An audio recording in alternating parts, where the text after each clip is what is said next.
Welcome to my official NBA play-in and playoff predictions. I'll continue to do this every single round until we get to the very last game, and then I'll be the last predictions. Now, the first game that starts off tomorrow is the Hornets versus the Heat. And to me, this is simple. The Heat's only highlight this year was Bam's 83. Otherwise, Hornets clear. It's not even close. Bye-bye to the Heat. You are out of here. Not even close. The next game was Suns versus Trailblazers. Now, the Suns did just beat the Thunder. Wasn't really the Thunder. It was more of like a C-team Thunder, but they still beat them. And the Trailblazers have been good recently. They've beaten the Clippers a couple of times. I think that'll play out, especially in the number 8 seed game. But for this, I think the Suns should have that. Next up, we got the Magic versus Sixers. Now, to me, the Magic suck. I was just at the game last night, Celtics versus Magic, where the Celtics third team, with their missing 7 out of their 8 best players, weren't even there, and we won. It was amazing. The Magic, Paolo Banchero did not show up at all that game. The Sixers have been all right, but I think they win that and take the 7th seed. Now, for the last game of the start of the play-in, we have the Warriors versus the Clippers. And even though the Warriors are just so good, because they have Stephen Curry now, they're not so good. But for all these teams here, they're probably around the middle. I don't know why I said they were so good. They're not. But Stephen Curry might actually be the difference, even though he's like 37, 38. And the Clippers haven't been that good recently, even with the star power of Kawhi. So I'm just going to barely take the Warriors. Now for the number 8 seed game, Magic versus Hornets. I already explained this. The Hornets are like realistically around the 6th, 5 seed. So I'm giving the Hornets an easy pass right there. Next up, we have Trailblazers versus Golden State. Trailblazers have been better than Golden State recently. I don't think Steph Curry is going to do anything to change that. So give me the Trailblazers. Welcome to the first round, ladies and gentlemen. I'll also be giving, it won't show it here, but I'll be giving on my thoughts on how many games it will take for each one to win. We'll start in the East, then go to the West. Now, in the East, we start out with Hornets versus Pistons. Now, this is an interesting one because the Pistons beat a Hornets team that wasn't really the Hornets. I mean, it was, but again, they were missing a couple of key players. So I think this will be close. But now that they have Cade back, who won't be as good as he usually is, I still think it'll just come down to that the Hornets don't have a good enough defense. Their offense is amazing, maybe top 3 in the league, but their defense just doesn't work.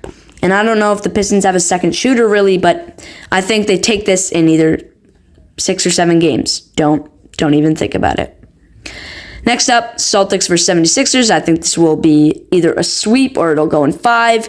The Celtics are just too good with that bench and they're starting 5. I know I'm a Celtics fan, but come on, guys. Anyone in their right mind would not pick the 76ers to win this. So I'm taking them in 5 because realistically, sweeps are pretty hard to get.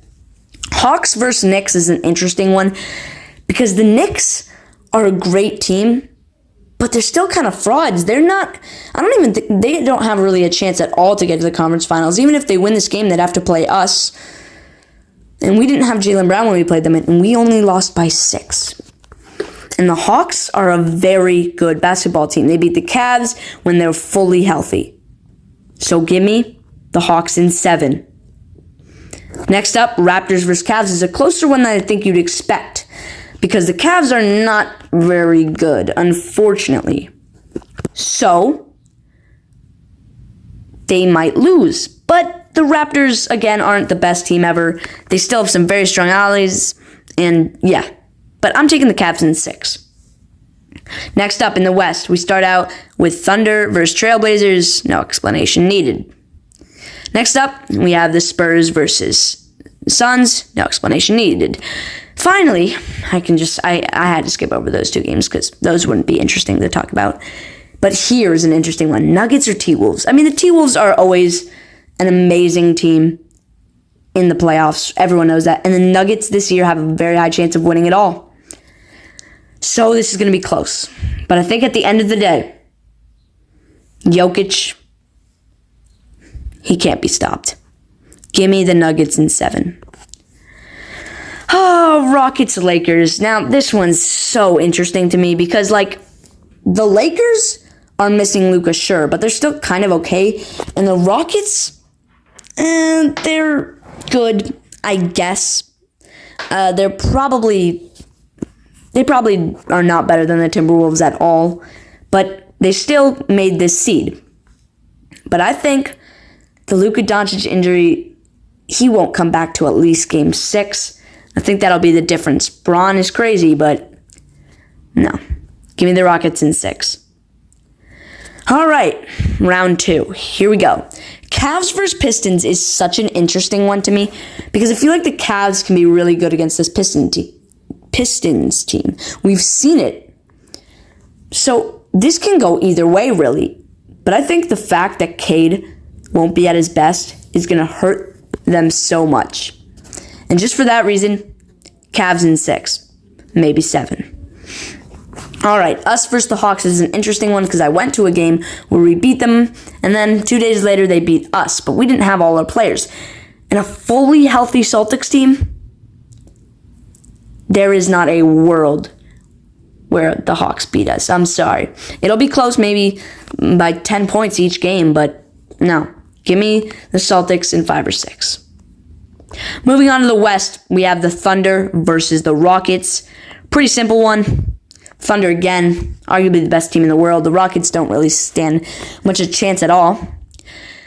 This is what I know you've been waiting for. Nuggets versus Spurs. The Nuggets beat the Spurs the last 2 times they've played, but Wemby wasn't playing for the last time they played. However, Jokic is still a better player than Wemby. Maybe it's just for this season. Maybe this is his last season being better than Wemby, but he still is. And the Nuggets team, with Jamal Murray and everything, is just too balanced. I think the Spurs are going to win the title next year, but for now, Nuggets in 7. Yes, 2 Game 7s to escape for the Nuggets. Conference Finals, in the East Conference Finals, Cavs versus Celtics. I mean, what else do I have to say, really? There's such an obvious case that we're the best team in the East. It's not really a debate anymore. And I think we easily beat the Cavs. We beat the Cavs in 6. There's not really much an argument. I guess Harden and Mitchell have been good, but they've missed a lot of games. But we've been resting JB so much ever since he broke the 65-game thing. So he'll be fine and great, and yeah. All right, Thunder versus Nuggets. This will be a very close matchup. Jeez. I mean, it'll be insane. We've seen these people face out before. I think this is going to go to Game 7 no matter what. But the Nuggets have kind of, mopped the floor with the Thunder every time they've played. It's been close, but if you really were looking at the games, they've been the better team. So I think the Nuggets win in another Game 7. Yes, I know they have the hardest matchups, but they'll win 3 Game 7s in a row. NBA Finals, Celtics versus Nuggets. I'm a Celtics fan, but I don't know about this one, guys. The Nuggets are so good this year. It's pretty hard. We're so good this year, too. But I think, in the end of it, give me the Nuggets in 6. But I would not be mad at all if the Celtics won.